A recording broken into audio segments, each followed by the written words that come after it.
Have you ever looked up at the night sky and felt the profound, silent question hanging in the void? Not just what is out there, but what else is out there? We've spent centuries mapping the stars, charting the galaxies, and understanding our place within this single, vast cosmic ocean. We've dreamed of visiting other planets, of seeing alien suns rise over alien horizons. But this is a dream confined to our own home, our own universe. What if the greatest journey isn't to another star, but to another reality entirely? What if we could engineer a pathway, a literal bridge, not through the 3 dimensions of space we know, but through the very fabric that defines existence itself? This is the ultimate frontier of engineering. It's a concept that lives on the bleeding edge of theoretical physics and the furthest shores of human imagination. It's the idea of building a gateway between universes. And at the heart of this monumental dream lies a single, terrifying, and seemingly insurmountable obstacle: energy. The title of our investigation today is not a metaphor. We are here to ask the question, what would it take, in real, quantifiable terms, to tear a hole in space-time? What is the price, measured in the currency of the cosmos, to build a bridge from our universe to another? This is not a journey of fantasy. This is an investigation into the engineering of the impossible. Welcome to the frontiers of cosmic engineering. To begin, we must first appreciate the material we are working with. When we talk about space-time, what are we really describing? For most of human history, we imagine space as an empty stage, a black, passive backdrop upon which the drama of planets and stars played out. But Einstein's theory of general relativity gave us a profoundly different picture. It revealed that space and time are not separate, nor are they a static void. They are fused into a single dynamic entity, a 4-dimensional fabric. The best analogy, and one we'll be stretching to its limits today, is that of a cosmic trampoline. Imagine a perfectly flat, infinitely large trampoline. This is space-time in its most placid state. Now, place a bowling ball in the center. The fabric stretches, it curves, it creates a depression, a dimple. That curvature is what we experience as gravity. A smaller object, like a marble, rolling nearby, will have its path altered by that curve, spiraling inward. That is a planet orbiting a star. This is a beautiful, elegant model, and it has been proven correct time and time again. But here is the crucial engineering insight. This fabric, this trampoline, is extraordinarily rigid. It is unbelievably resistant to being curved. Think about the forces involved. The Earth, a colossal ball of rock and iron with a mass of 6 trillion kilograms, creates only a gentle dimple in this fabric, just enough to hold the moon in orbit. Even the sun, which contains 99.8% of all the mass in our solar system, creates a gravitational well that, on a cosmic scale, is still relatively modest.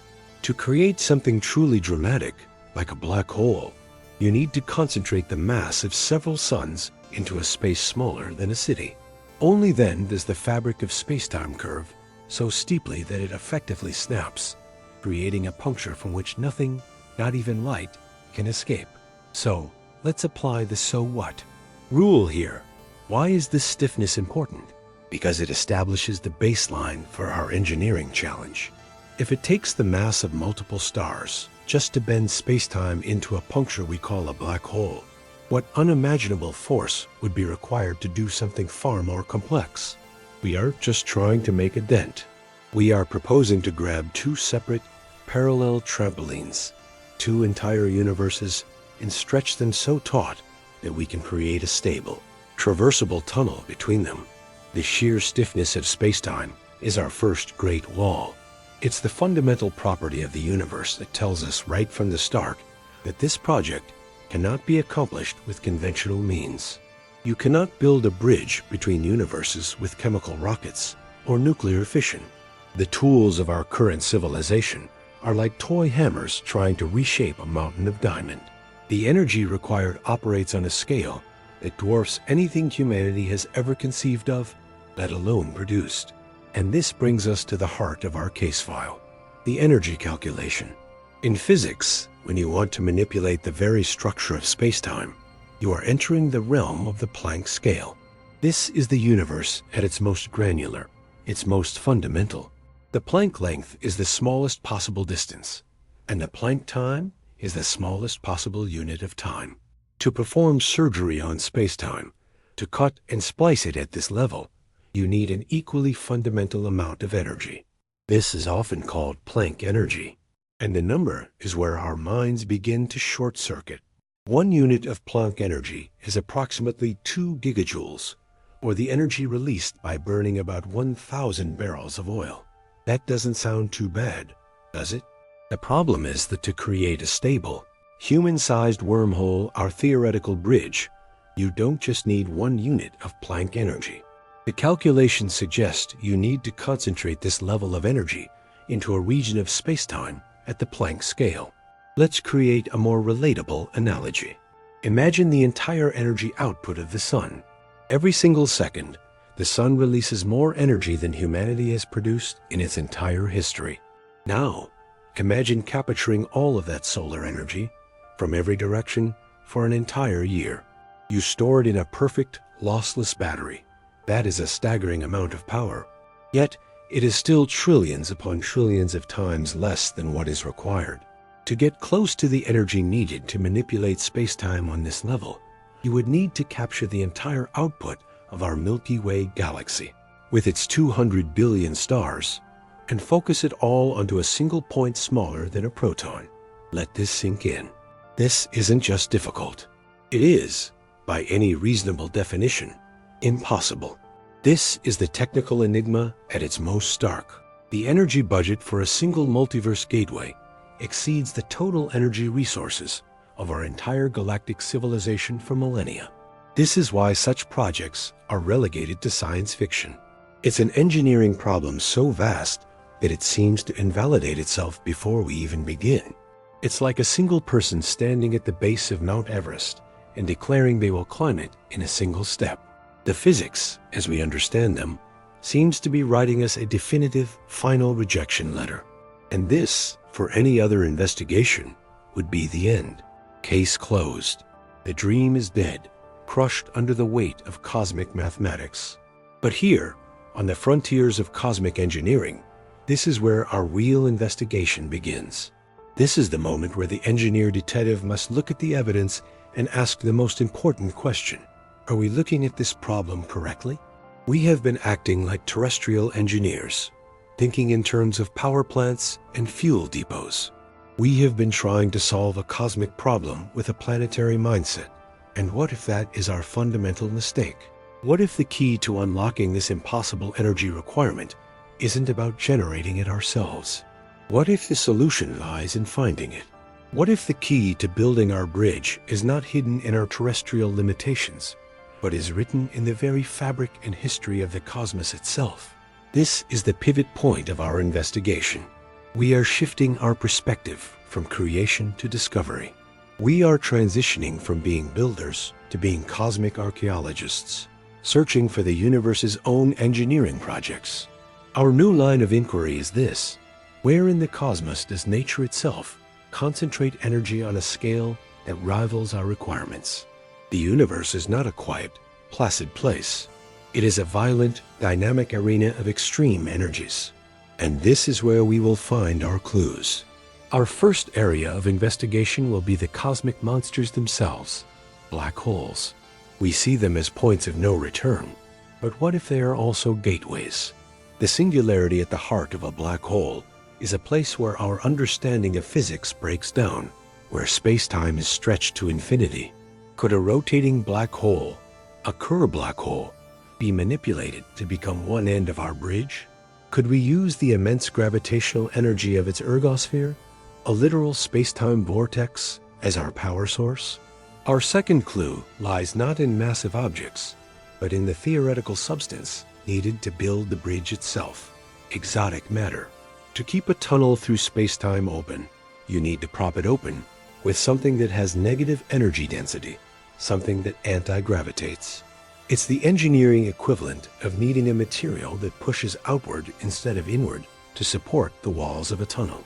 Such matter might sound like pure fiction, but bizarre quantum effects, like the Casimir effect, show us that negative energy is a real, measurable phenomenon. Could we learn to harvest this nothingness from the quantum foam and use it as the scaffolding for our gateway? Finally, our investigation must take into account the ultimate factor, time. A project of this magnitude is not for a civilization like ours. A Type 0 on the Kardashev scale, still drawing its primary energy from its home planet.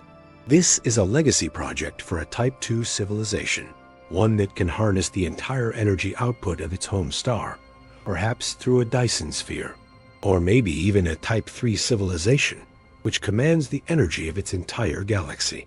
For such a civilization, collecting the power of 1 billion stars is not a fantasy. It is a matter of infrastructure.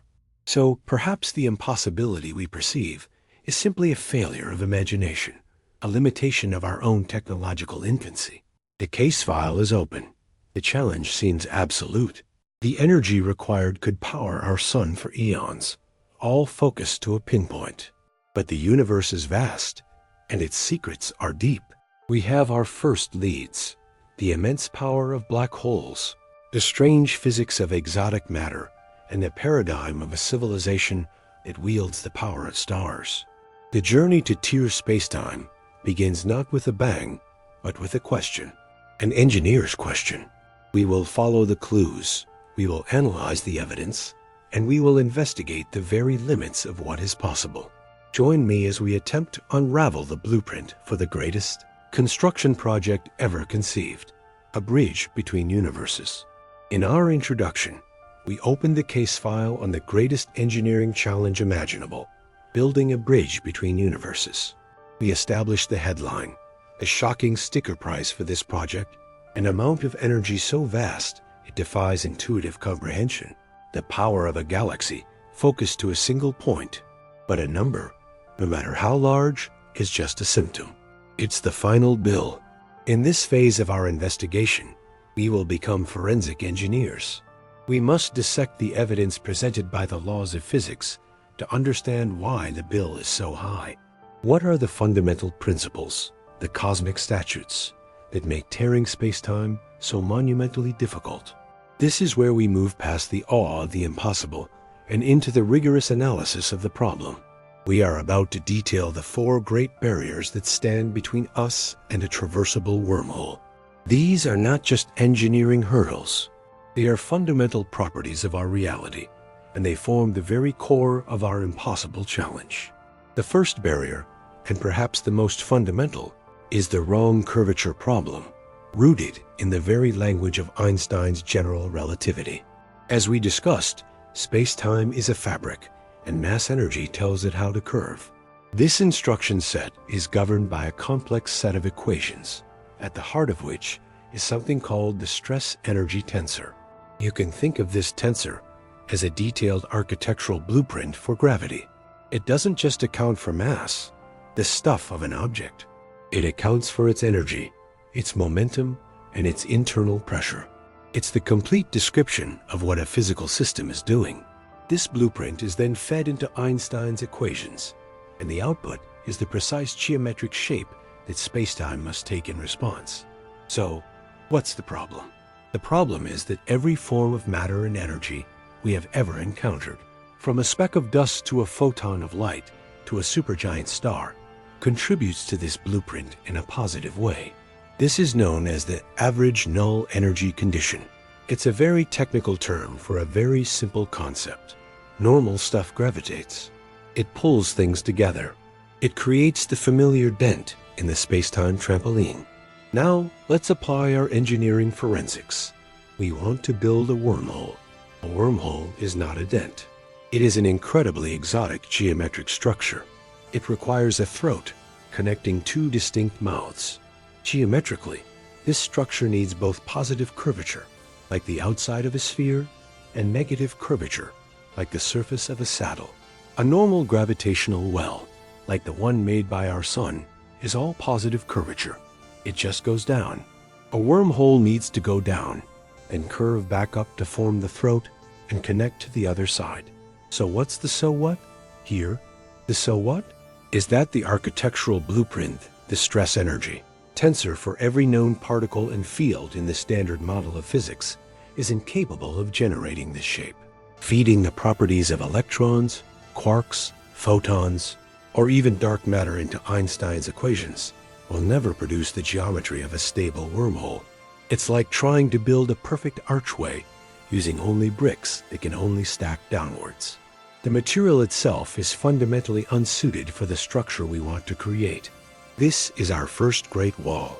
The very nature of normal matter and energy provides the wrong instructions. To even begin our project, we need to find something that violates this fundamental energy condition, something that provides a completely different kind of architectural blueprint. But let's assume, for the sake of our investigation, that we are cosmic engineers of a distant future. Let's say we find a way to generate a burst of energy so immense and so precisely shaped that we can momentarily force spacetime into the required geometry. We blast open a tunnel. Our second barrier immediately slams the door shut in our face. The catastrophic instability problem. A wormhole, according to our understanding of quantum mechanics, is not just unstable. It is one of the most violently unstable structures theoretically possible in the universe. Imagine trying to dig a tunnel through dry sand. The moment you remove a scoop, the walls cave in. Now, amplify that instability by a factor of trillions. The vacuum of space is not truly empty. It is a roiling soup of virtual particles, particle-antiparticle, pairs that pop into and out of existence in timescales too short to measure directly. These are quantum fluctuations. When you create a wormhole, you are creating an extreme geometric structure, and these quantum fluctuations are amplified within its throat. The calculations, first performed by physicists like Kip Thorne and Matt Visser, show that these amplified fluctuations would feed back on themselves, creating an exponential cascade of energy that would cause the wormhole to collapse into a singularity in an instant. Let's make this more concrete. The engineering analogy is a bridge designed with a fatal resonant frequency. The slightest breeze, the lightest footstep, causes it to shake itself apart. For a wormhole, the breeze is the very fabric of quantum reality. Even if you could prevent any matter or energy from entering it, the quantum vacuum itself would destroy it. And if you did try to send something through it, even a single photon of light, to see what's on the other side, that photon's energy would be enough to trigger the collapse. The bridge self-destructs the moment you try to use it. This is a complete engineering showstopper. It means that even with an infinite energy budget to create the gateway itself is useless. It is a door that turns into a brick wall the moment you try to open it. This second barrier shifts the problem from one of pure brute force to one of impossible finesse. We don't just need to tear spacetime open. We need to actively fight the quantum vacuum of the entire universe to hold it open. We need a form of cosmic scaffolding, a structural support system to prevent this immediate, catastrophic collapse. This leads us directly to the third, and arguably most famous, barrier, the unobtainable material problem. The theoretical solution to the wormhole's instability is the scaffolding we just mentioned. And that scaffolding must be made of a substance known as exotic matter. This is one of the most misunderstood terms in popular science. Exotic matter is not simply strange or rare. It is a substance with a very specific and deeply bizarre physical property, negative energy density. Let's return to our trampoline analogy one last time. Normal matter, with its positive energy density, is a bowling ball that stretches the fabric downward. It creates attractive gravity. Exotic matter would be the exact opposite. It would be an anti-gravity object. If you placed it on the trampoline, it would cause the fabric to bulge upward. It would exert a repulsive gravitational force. It pushes spacetime apart.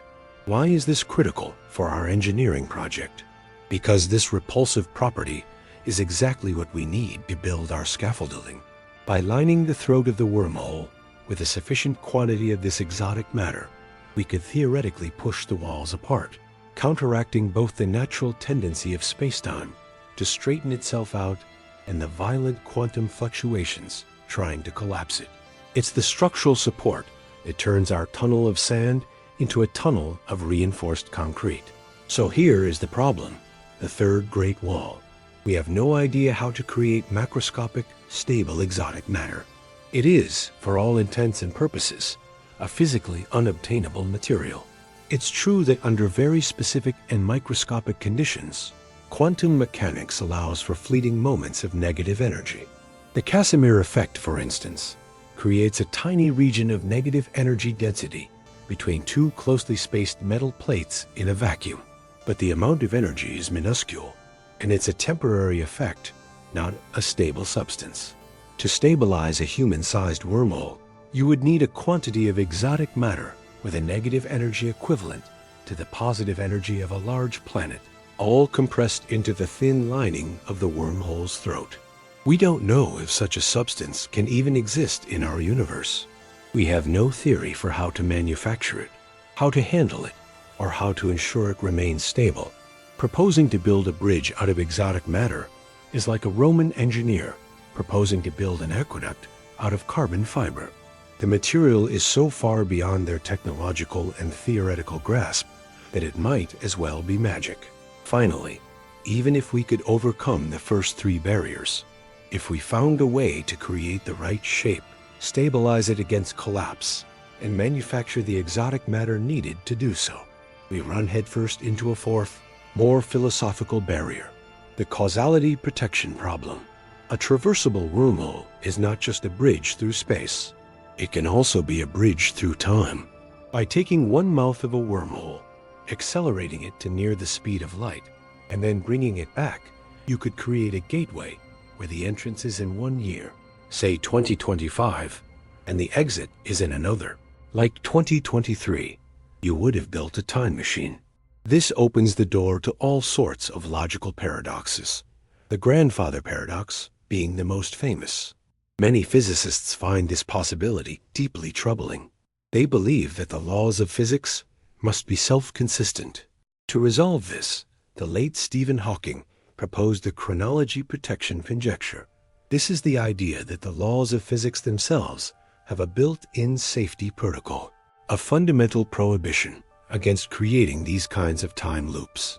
The conjecture suggests that the moment you try to turn a wormhole into a time machine, the same quantum vacuum fluctuations that make it unstable would spike to infinite intensity, destroying the gateway. In essence, the universe might be actively policing our engineering efforts. It allows for the theoretical possibility, but has a failsafe that triggers the moment we try to use it to break the rules of cause and effect. This means we may be fighting against a fundamental self-preservation instinct of the cosmos itself. So, this is the true nature of our challenge. We are not just facing an energy problem. We are facing a cascade of 4 seemingly impossible barriers. The general relativity barrier says we can't create the right shape with normal matter. The quantum mechanics barrier says even if we could, the bridge would instantly collapse. The material science barrier says the only known material that could stabilize it is likely impossible to create. And the causality barrier suggests that even if we solved all of that, the universe itself might have a final veto, a cosmic self-destruct sequence to prevent us from breaking time. These are the charges against our project. This is the evidence of impossibility. Any viable blueprint for a multiverse bridge must, therefore, present a credible solution to all 4 of these problems simultaneously. Our investigation is no longer just about finding a power source. It's about finding a loophole in the very laws of reality. In the last phase of our investigation, we stood before 4 great walls, 4 fundamental barriers that seemed to make our project of building a multiverse bridge an exercise in futility. We have the wrong curvature problem, the catastrophic instability problem, the unobtainable material problem, and the specter of the causality protection conjecture. The case file, by all accounts, appears to be cold, the evidence overwhelmingly pointing towards the impossibility of our task. But this is where the true work of a cosmic engineer detective begins. An impossible problem is not a dead end. It is a challenge to our perspective. If we cannot break down these walls with the tools we have, then we must search the cosmos for the keys to their locks. Our new investigative mandate is to pivot from theoretical roadblocks to physical evidence. We will now survey the universe not as a set of rules that forbid us, but as a vast laboratory where nature itself performs experiments on a scale we can only dream of. We are looking for anomalies, for loopholes, for places where the universe operates at the very edge of its own laws. This is Phase 2, the search for cosmic clues. Our first and most promising lead takes us to the most enigmatic and violent objects in the known universe, black holes. In the last phase, we defined them as the ultimate expression of positive curvature, the deepest possible dents in spacetime. But this is an incomplete picture. There are different kinds of black holes, and the distinction is critical to our case. A simple, non-rotating black hole, a Schwarzschild black hole, leads to a point-like singularity, a dead end. But what if the black hole is spinning? Most, if not all, black holes in the universe should be spinning, having inherited the angular momentum of the stars that collapse to form them. This creates what is known as a Kerr black hole, and it is not a simple drain. It is a dynamic, cosmic engine of unimaginable power. A Kerr black hole drags the very fabric of spacetime around with it in a phenomenon called frame dragging. Close to the event horizon, this effect is so extreme that it creates a region called the ergosphere. Inside the ergosphere, spacetime itself is spinning faster than the speed of light relative to a distant observer. Nothing can stand still here. It is a mandatory one-way cosmic whirlpool. So why is this cosmic whirlpool our first major clue? For two reasons. The first addresses the colossal energy requirement. In 1969, the physicist Roger Penrose conceived of a mechanism for extracting energy from this spinning vortex, now called the Penrose process. The concept is elegantly audacious. You send a probe into the ergosphere and have it jettison a piece of ballast, a payload, in such a way that the ballast falls past the event horizon into the black hole. Because of the bizarre physics within the ergosphere, if this is done correctly, the original probe will be ejected with more energy than it entered with. It has, in effect, stolen rotational energy from the black hole itself. The so what for our engineering project is profound. A Type 2 or 3 civilization could systematically use this process to turn a spinning supermassive black hole into a near-limitless power plant. The energy required to create and sustain a wormhole, while still immense, is no longer an insurmountable barrier if you have a galactic-scale battery like this to draw from. But the second reason is even more tantalizing. The singularity inside a Kerr black hole is not a point. The equations predict it is a ring singularity. This opens up the breathtaking possibility that one could, theoretically, travel through the center of the ring without being crushed into infinite density. The physics is speculative, but some models suggest that passing through a Kerr ring singularity could be a pathway, a naturally formed gateway to another region of spacetime, or perhaps another universe entirely. The Kerr black hole, therefore, is not just a potential power source. It is our prime suspect for a pre-existing, naturally formed bridge. It's a clue that tells us nature itself may have already solved the wrong curvature problem for us. Our second line of investigation takes us from the macrocosm of spinning black holes to the microcosm of the quantum vacuum.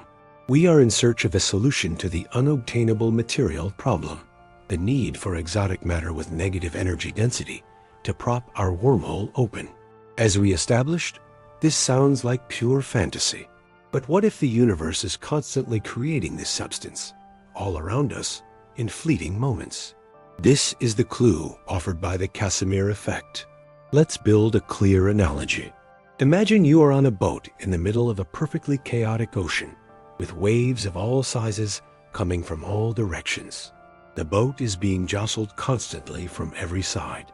Now, bring a second boat very close to the first. In the narrow channel between the two boats, only the very small waves can fit. The larger, more powerful waves are excluded. However, On the outside of the boats, the full force of all the waves is still present. The result?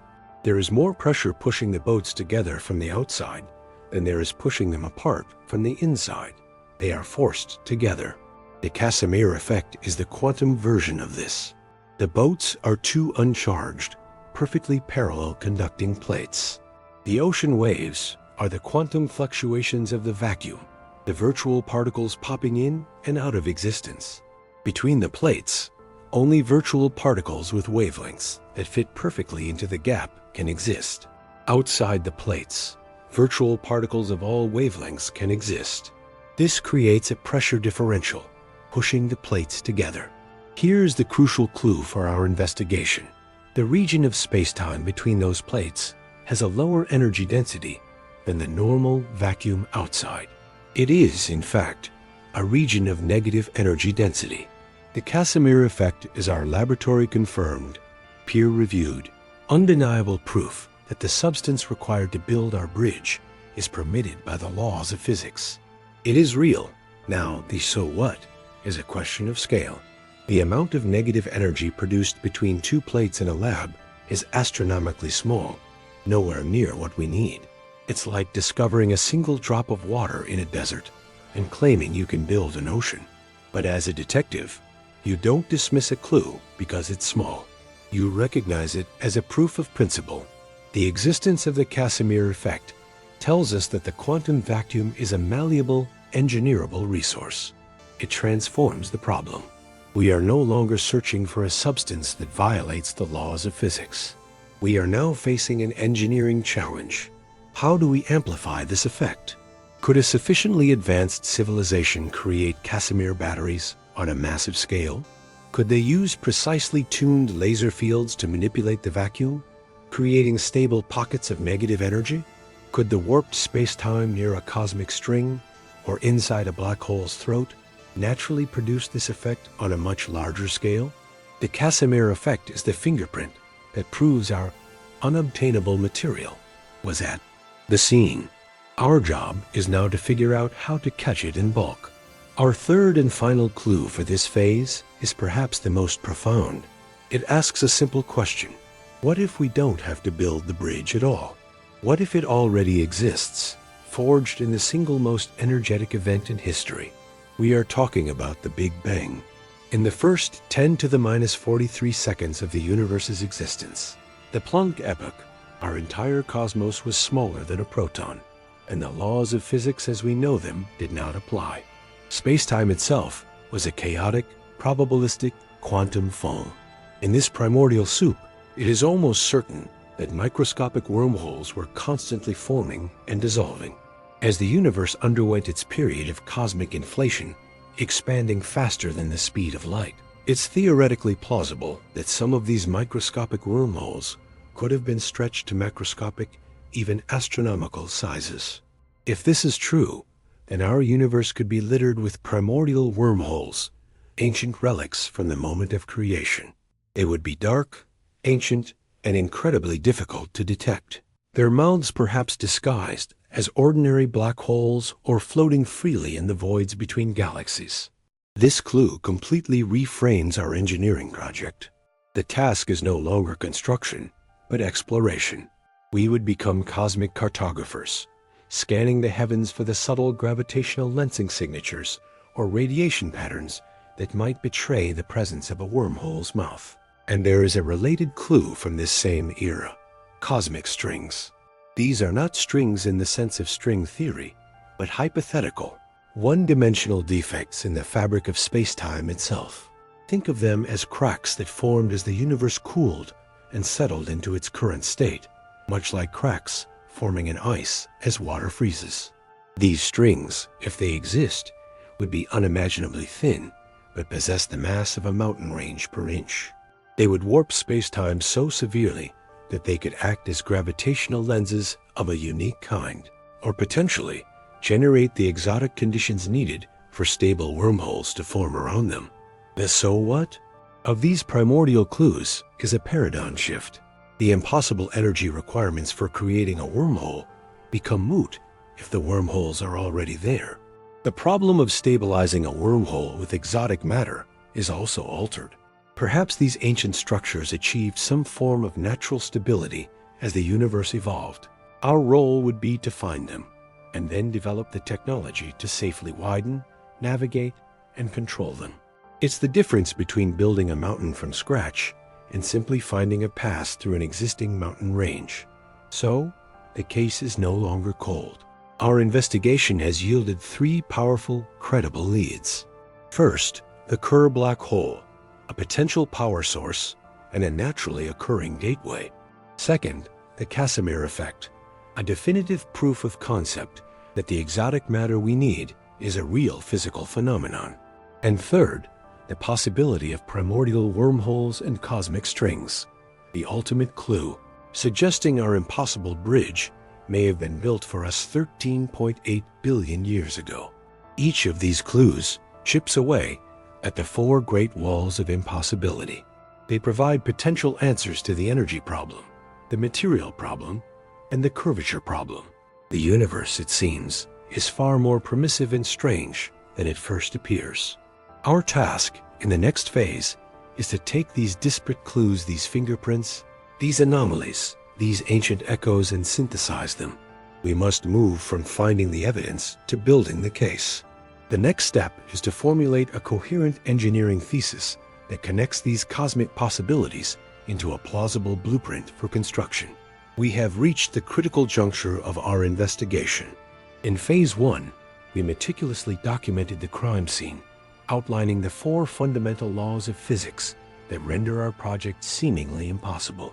They are the 4 unbreakable locks on the door to the multiverse. In Phase 2, we scoured the cosmos for clues, and against all odds, we found them. We found a potential power source and gateway in the form of a Kerr black hole. We found a proof of principle for our unobtainable building material in the Casimir effect. And we found the tantalizing possibility that our bridges might already exist as primordial relics. These are our keys. The question that defines this phase of our investigation is, do these keys fit the locks? This is the moment of synthesis, where disparate pieces of evidence are woven together into a single, coherent narrative. This is where we move from identifying clues to constructing a technical thesis. It is time to present the blueprint for tearing spacetime. Our central engineering thesis, the solution to this cosmic enigma, can be stated as follows. A sufficiently advanced civilization would not attempt to build a universe-to-universe bridge from scratch in the empty void. That is the path of brute force, the path of impossibility. Instead, they would adopt a strategy of cosmic symbiosis. The thesis is this. They would locate a naturally occurring, supermassive, rapidly rotating Kerr black hole and systematically re-engineer it into a stable, traversable gateway. They would not fight the laws of physics. They would co-opt a place where those laws are already stretched to their breaking point. This isn't about creating a wormhole. It's about taming a pre-existing one. We shall call this proposed solution the Kerr-Casimir Bridge. This thesis is not a single idea, but a multi-stage engineering project, with each stage designed to systematically dismantle one of the barriers we identified. Let's walk through the blueprint. Stage 1, site selection and power acquisition. This is the foundation of the entire project, and it directly addresses the most staggering barrier, the energy requirement. The first step for our Type 3 civilization is not construction, but galactic surveying. They would deploy a network of probes to identify the perfect candidate, a stable, isolated, supermassive Kerr black hole with an exceptionally high rate of spin. A spin is the crucial resource. A black hole's rotational energy can be immense, containing more power than 1,000 supernovas. This is the cosmic battery we need. Once the site is selected, the grand engineering begins. A vast swarm of self-replicating, autonomous machines would be deployed to construct a partial Dyson sphere or a massive orbital ring system around the black hole, well outside the event horizon, but with access to the ergosphere. Their purpose? To execute the Penrose process on an industrial scale. They would harvest material from nearby asteroid belts, gas clouds, or even deconstructed planets, and systematically inject this mass into the ergosphere on precise trajectories. Each injection would steal a tiny fraction of the black hole's rotational energy, which is then beamed to a central accumulator. The so what of this stage is monumental. The energy problem, which seemed like an absolute barrier, is solved, not by inventing a new form of power generation, but by turning the target of our engineering into its own power plant. The black hole itself funds its own transformation. We have secured a near-infinite energy budget, paid for by the universe. Stage 2, gateway stabilization and scaffolding. With a virtually limitless power supply, we can now confront the twin barriers of catastrophic instability and the unobtainable material. We need a way to prop open the ring singularity and protect it from the violent quantum fluctuations that seek to destroy it. Our clue was the Casimir effect, the proof that negative energy density is real. But how do we scale it up? The answer lies in using our harvested energy to engineer the quantum vacuum itself. The engineering blueprint would call for the construction of colossal field emitters, likely positioned on the orbital ring system. These emitters would use trillions of terawatts of power to project an intricate, multi-layered tapestry of electromagnetic and gravitational fields into the throat of the black hole, focused with pinpoint accuracy on the ring singularity. The purpose of these fields is to fundamentally alter the state of the quantum vacuum in that specific region. They would be tuned to a precise resonant frequency that suppresses certain virtual particle modes while amplifying others, creating a macroscopic, stable, and controlled version of the Casimir effect. In essence, we create a designer vacuum, an artificial bubble of spacetime, where negative energy density is the dominant property. Let's use an analogy. In a tokamak fusion reactor, engineers use immensely powerful magnetic fields to contain a plasma hotter than the sun, preventing it from touching the reactor walls. The Kerr-Casimir bridge uses a similar principle, but on an infinitely more complex scale. We are creating a field containment system not for matter, but for a whole in reality. This engineered bubble of negative energy would serve as our exotic matter. It would exert a powerful repulsive gravitational force, pushing the walls of the space-time throat apart. It is the cosmic scaffolding that resists the inward crush of positive curvature and simultaneously dampens the self-destructive quantum fluctuations. The so what? Here is a paradigm shift in our understanding of material. We are not manufacturing a substance called exotic matter. We are creating the conditions under which space-time itself behaves like exotic matter. The unobtainable material problem is solved by realizing that the material we need is the vacuum itself. Once it has been properly engineered, we have now found a plausible method to hold the gateway open. Stage 3. Navigation and causal reconciliation. The bridge is powered. The gateway is stable. Now we must address the final and most subtle barriers, the wrong curvature problem and the specter of causality violation. The Kerr singularity's ring-like nature already gives us a potential solution to the curvature problem. It's a pre-existing topological anomaly that doesn't terminate in an infinitely dense point. By stabilizing it, we have simply made it traversable. The initial phases of using the bridge would be purely robotic. Probes would be sent through the stabilized ring to explore what lies on the other side. The destination is not a given. It could be a shortcut to a distant point in our own universe, making interstellar travel instantaneous. Or it could, as our project hopes, lead to a genuinely separate universe with its own physical laws and constants. But what of the chronology protection conjecture? What of the risk of creating a time machine? Our engineering thesis offers a potential built-in safety mechanism. The very act of creating our stable bubble of negative energy requires such an extreme concentration of energy and warped space-time that it may effectively insulate the gateway from causal paradoxes. Think of it as a form of cosmic impedance. Time, as we perceive it, may not flow coherently through the throat of the wormhole. The journey could be one that scrambles any attempt to create a clean, paradoxical time loop. Another possibility is that the connection can only be established with universes that are causally disconnected, realities so different from ours that the concept of a grandfather paradox is meaningless. The engineering protocol for a Type 3 civilization would be one of supreme caution. They would establish a one-way flow of information first, studying the other side for millennia before attempting any form of two-way travel, ensuring that the integrity of their own timeline is not compromised. The so what is that we have a plausible framework for addressing causality. It is not ignored, but treated as a primary engineering constraint, with both passive safety features, the extreme physics of the throat, and active protocols, cautious, one-way exploration to manage it. So, the thesis is on the table. The Kerr-Casimir Bridge is a comprehensive engineering proposal that systematically addresses each of the four great barriers. It leverages natural cosmic phenomena instead of fighting them.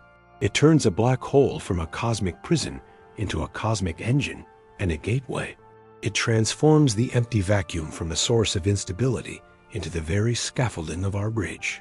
It is a plan born not of brute force, but of deep understanding and cosmic finesse.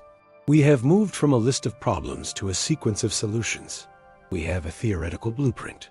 The final stage of our investigation is to bring this blueprint to life, to visualize what the construction of such a monument would entail, and to contemplate the legacy of a civilization that could finally step beyond its own reality. We have reached the final phase of our investigation. We have faced the impossible. We have followed the clues, and we have forged them into a coherent technical thesis. The Kerr-Casimir Bridge. We have the blueprint. But a blueprint, no matter how brilliant, is merely a promise. In this final act, we will transform that promise into a tangible reality. We will first walk through the practical, monumental steps of construction, visualizing the grandest engineering project in history as it unfolds over millennia. And then, once the bridge is open, we will step through to the other side and contemplate the ultimate question. What does it mean? What is the legacy of a species that learns to tier spacetime? This is the climax of our journey, where theory becomes a monument and engineering becomes destiny. The construction of the Kerr-Casimir Bridge would not begin with a fleet of starships or a legion of workers. Such a project is too vast, the timescales too long for a single generation. It would begin with a single, humble seed, a von Neumann probe, a vessel no larger than an asteroid, containing the sum of its creator's knowledge and a single core directive: to replicate. Launched from its home system, this probe would embark on a silent journey, perhaps for thousands of years, across the interstellar void toward the chosen Kerr black hole. This is a mission of patience, a testament to a civilization that plans in epochs, not years. Upon arrival, the probe's primary mission begins. It would locate a suitable source of raw materials, a barren moon, an asteroid belt, a protoplanetary disk, and begin the process of creation. Using the resources at hand, it would build its first daughter factories. These factories would build more factories. Within centuries, a single probe would blossom into a self-sufficient, exponentially growing industrial ecosystem, a swarm of millions of specialized robotic units miners, refiners, assemblers, and thinkers all dedicated to the great work. The analogy is not of building a cathedral, but of planting a forest that will one day grow into a cathedral. With this industrial base established, the true construction can commence. The first priority is the primary structure of our machine. The colossal orbital ring system we'll call the stator ring. This is the backbone of the entire project. Robotic fabricators, miles wide, would smelt asteroids into exotic alloys and composite materials, 3D printing the ring's components segment by segment. Each segment, a masterpiece of engineering larger than any city ever built, would then be transported by automated tugs into its precise position in a stable, synchronous orbit around the black hole. Slowly, painstakingly, the ring takes shape. We must imagine the scale, a structure so vast that from one side, the other would be beyond the horizon. It is not built on a planet, but around a phenomenon. Its surface would be a tapestry of machinery. On its outer edge, massive electromagnetic cannons, the mass drivers for the Penrose process, would be installed, aimed with atomic precision at the ergosphere. On its inner edge, facing the black hole, the delicate, city-sized arrays of the Casimir field emitters would be assembled, the most complex instruments ever conceived. This is a structure built to tame a god. Then comes the moment of awakening. After centuries of construction, the stator ring is complete. The command is given. The industrial swarm, its purpose fulfilled, falls silent or reconfigures for its new task. A deep hum of power would resonate through the structure as the first mass injection sequence begins. A carefully selected asteroid is loaded into a driver, accelerated to a significant fraction of the speed of light, and fired into the churning vortex of the ergosphere. As it splits apart, a portion falls into the abyss, and a wave of pure energy is flung back out, captured by the ring's collectors. The process repeats. A steady, rhythmic pulse begins, the heartbeat of the now active machine. The black hole is no longer just an object. It is the engine, and the stator ring is its flywheel, accumulating power on a scale that defies comprehension. The so what is that the machine is now alive. The theoretical power source is now a roaring furnace, and its energy is being stored and channeled, ready for the final, most delicate act of creation. This is the climax of the construction, the opening of the iris. With the ring's power capacitors charged to near infinite potential, the Casimir field emitters come online. A torrent of energy is focused inward, not as a destructive blast, but as a surgical tool of impossible finesse. A web of interlocking gravitational and electromagnetic fields is projected into the heart of the black hole, aimed at the theoretical location of the ring's singularity. This is not a single brute force action. It is a slow, iterative process of cosmic tuning. Imagine 1,000,000 celestial architects, all turning 1,000,000 different keys, making infinitesimal adjustments. The fields are tweaked, their frequencies modulated, their power levels balanced, all based on the feedback from sensors monitoring the quantum state of the vacuum. For years, nothing might happen. But then, the telemetry would begin to change. The sensors would detect a sustained, stable region of negative energy density forming, a pocket of engineered reality. The repulsive force of this bubble would begin to push back against the black hole's gravity, clearing a path through the singularity. And then, one day, a single probe sent on a test trajectory would not be annihilated. Its signal would pass through the ring and emerge. Somewhere else, a connection is established. A stable, traversable aperture in the fabric of reality has been created. The bridge is open. And so, we arrive at the legacy. The construction is complete, but the impact is just beginning. What would such a creation mean for its builders? The first legacy is the dawn of a new science, comparative cosmology. For the first time, sentient life would have access to a control group for the grand experiment of existence. By sending probes into a new universe, we could ask the ultimate questions. Are the laws of physics universal, or merely local bylaws? Is the fine-tuning of our cosmos a fluke, or is there a deeper principle at play? The bridge is the greatest scientific instrument ever built, capable of resolving the deepest mysteries of our own reality by allowing us to peek into another. Science would be transformed forever. The second legacy is the end of limitations. If the bridge leads to a universe that is old, cold, and empty, it becomes an infinite resource, an endless frontier for expansion, without harming any pre-existing life. It would mean the end of scarcity, the end of the Malthusian trap. It would guarantee the survival of consciousness against the eventual heat death of our own universe. We would have an escape route from oblivion itself. But the most profound legacy is the redefinition of our own existence.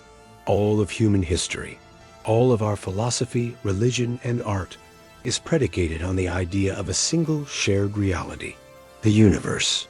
What happens to our identity when the universe becomes a plural noun? To become a multi-universal species is an existential transformation, that dwarfs the Copernican and Darwinian revolutions combined. It's the final recognition that our home, our entire 13.8 billion-year-old cosmos, is just one island in an endless archipelago of realities. It would force a new level of maturity, a new perspective on our own significance.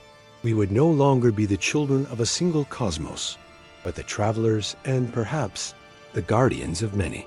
This brings us to the final and most somber legacy, that of responsibility. The Fermi paradox asks, where is everybody?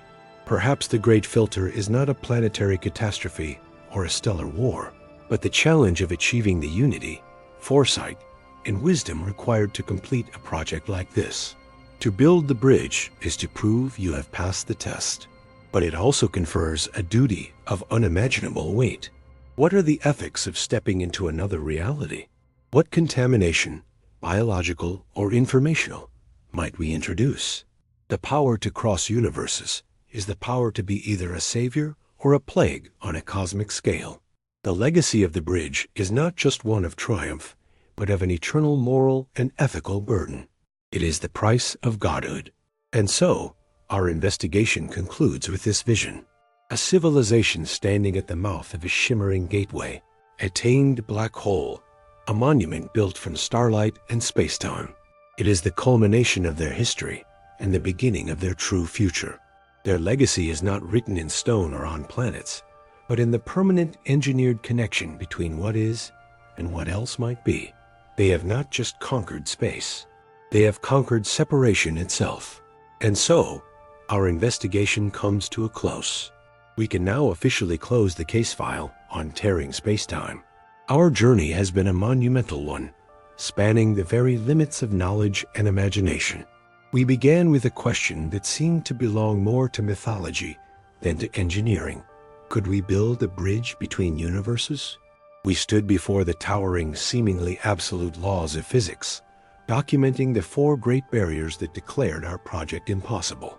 We saw that the very fabric of reality, the nature of matter, and the rules of causality itself seemed aligned against us. But then, our investigation pivoted. We shifted our gaze from the limitations of our own abilities to the limitless possibilities of the cosmos. We became detectives, hunting for clues in the most extreme environments in creation. We found them in the spinning heart of a Kerr black hole, in the quantum flicker of the Casimir effect, and in the ancient echoes of the Big Bang. We synthesized these clues into a coherent engineering thesis, the Kerr-Casimir Bridge. And finally, we envisioned the construction of this grand monument and contemplated its civilization-altering legacy. We have, in essence, drawn a credible, albeit millennial, roadmap from the impossible to the achievable. But the true conclusion of this investigation is not the blueprint itself. The most important takeaway is not the specific design of the stator ring or the mechanics of attained singularity. It is the underlying philosophy, the fundamental shift in perspective required to solve a problem of this magnitude. Throughout this journey, we have seen that the path to overcoming an impossible barrier is rarely a frontal assault. You do not defeat a force like space-time rigidity. You find a way to make it irrelevant. This is the core principle of cosmic engineering. It is the art of cosmic judo. It is about using the universe's own immense weight, energy, and momentum to achieve your goals. We did not propose a way to generate the power of a galaxy. We found a way to tap into a galactic engine that already existed. We did not invent a magical new material. We developed a thesis for engineering the quantum vacuum itself to serve our needs. This approach, this symbiotic partnership with the laws of physics, rather than a futile war against them, is the true legacy of this thought experiment. It suggests that for every great wall the universe presents, there exists a hidden door, a subtle loophole, waiting for an engineer clever enough to find it. This brings us back to the most fundamental question of all. Why? Why do we, as a species, engage in such audacious thought experiments? Why do we dream of building bridges between universes when the challenges of our own world are so immense? The answer, I believe, lies in the very essence of our conscious, tool-using nature. The entire history of our civilization is a story of turning barriers into pathways. The ocean was once an impassable void, a terrifying edge of the world. Then we lashed logs together, and it became a highway for exploration and trade. The sky was a domain reserved for gods and birds, an absolute ceiling on our world. Then we understood the principles of lift and thrust, and it became a medium for global connection. Every frontier, physical or intellectual, has a single defining purpose in the human story: to be crossed. The drive to engineer a gateway to another reality is the ultimate expression of this innate human impulse. It is the same spirit that drove the first hominids to chip stone into a cutting edge, the same curiosity that led Polynesian navigators to follow the stars into an unknown sea. The scale is different, the technology is unrecognizable, but the soul of the endeavor is identical. It is our species' defining characteristic. We refuse to accept that any horizon is final. This investigation has also been a meditation on the very nature of the word impossible. In the lexicon of science and engineering, impossible is almost never a permanent verdict. It is, more often than not, a temporary diagnosis of our current ignorance. When we say something is impossible, we are often just making a statement about the limits of our present technology, our current understanding of the laws of physics, or our present imagination. To the greatest minds of the 19th century, sending a human being to the moon was not just difficult. It was a physical impossibility, a laughable fantasy. Yet, within a single human lifetime, it became a historical fact. The impossibility was not a law of nature. It was a limitation of our engineering. The Kerr-Casimir Bridge, as we have outlined it, is squarely in the realm of impossible for us today. But our investigation was an act of rebellion against the tyranny of that word. It was an exercise in treating today's impossibility as a future engineering problem. The role of the cosmic engineer detective, and indeed the spirit of this channel, is to perform this act of intellectual rebellion. It is to look at the cosmos not as a set of rigid, eternal prohibitions, but as a grand puzzle, a mystery that invites a solution. It is to believe, with rigor and discipline, that for every lock, a key can be found, forged, or discovered. So, as we close this file, what should we take with us?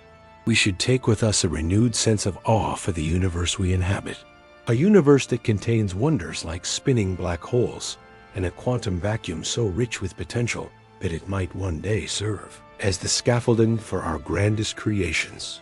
We should take with us a deeper appreciation for the power of engineering, not just as a means to build bridges and machines on Earth, but as the fundamental process by which consciousness reshapes its environment to overcome limitations and expand its own horizons.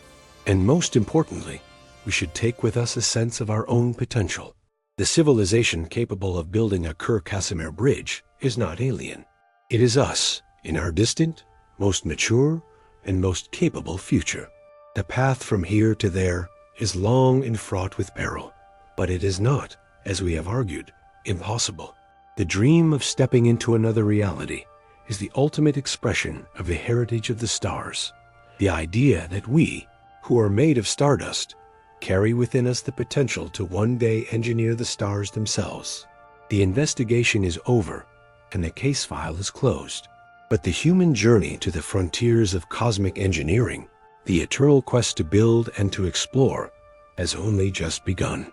The universe of possibilities remains wide open, waiting for the next generation of detectives to ask the next impossible question.